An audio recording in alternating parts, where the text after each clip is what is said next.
постараемся в скорейшем времени вернуть.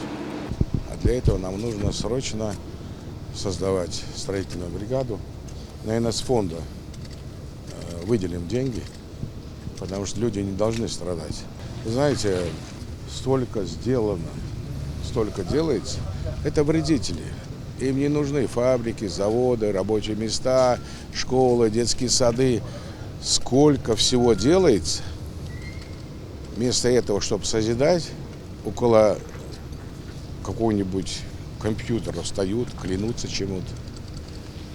Такой свободы, вот, такой свободы отправления своих религиозных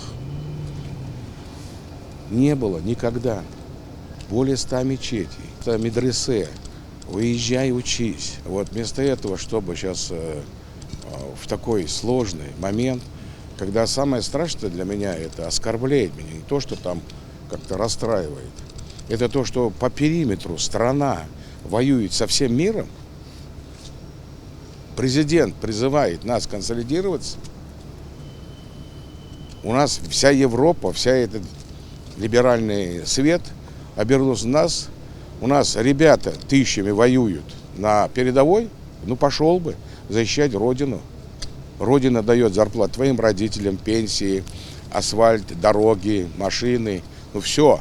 Понимаете, я вам сейчас скажу, что неокрепшие души, тем более мозги, это не люди, это не люди. Службы сработали в соответствии с своими приказами, с законом. И самое главное, не допустили каких-то телесных повреждений, не дай бог, ранения или смерти нашим сотрудникам. Потому что они ежедневно стоят на страже, как и здесь в республике, как и в городе Карабулак. Хороший город. Мы здесь много школ построили, буквально за 2-3 года, детских садов. Сейчас стоит вопрос о больнице. Созидаем, говорим, и нет бы в строй встать, пусть не в строй, на сторону хотя бы добра, процветания республики и в целом России. Нет, вот находятся те, которым вот нужно обязательно что-то такое сделать. Ну и что, в конечном счете? Мне их не жалко. Не то, что не жалко, они не люди просто. Те пострадавшие ввиду того, что при спецоперации или что-то еще, это закон предусматривает. Просто нужно что сделать? Это кропотливая работа, и она как бы нелегкая. Но я уже указания дал правительству. Сейчас мы и Министерство строительства, и вице-премьеру Фатахову. Сейчас они уже бригаду создают. Мы должны оценить ущерб. Потом надо посмотреть аварийность, если насколько она, восстановление или что делать. Поэтому сейчас говорить рано. Сейчас эксперты строительную экспертизу проведут, и они выдадут нам.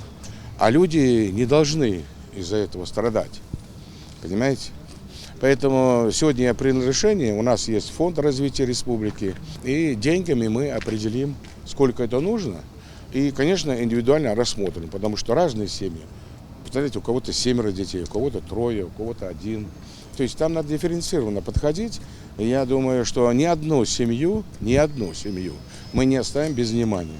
Ни одна форточка не будет неправильно закрываться. Я прослежу за этим. И эта команда уже дана. Вот в части восстановления тут вопросов не должно быть. Вообще не должно быть. Будет конкретное, предметное решение их вопросов.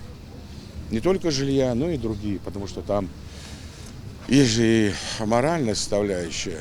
Там надо подрядить психологическую помощь, если это Минздрав, посмотреть, дети в каких школах учатся, в каких школах, если есть малолетние, то есть взять их прям каждую семью.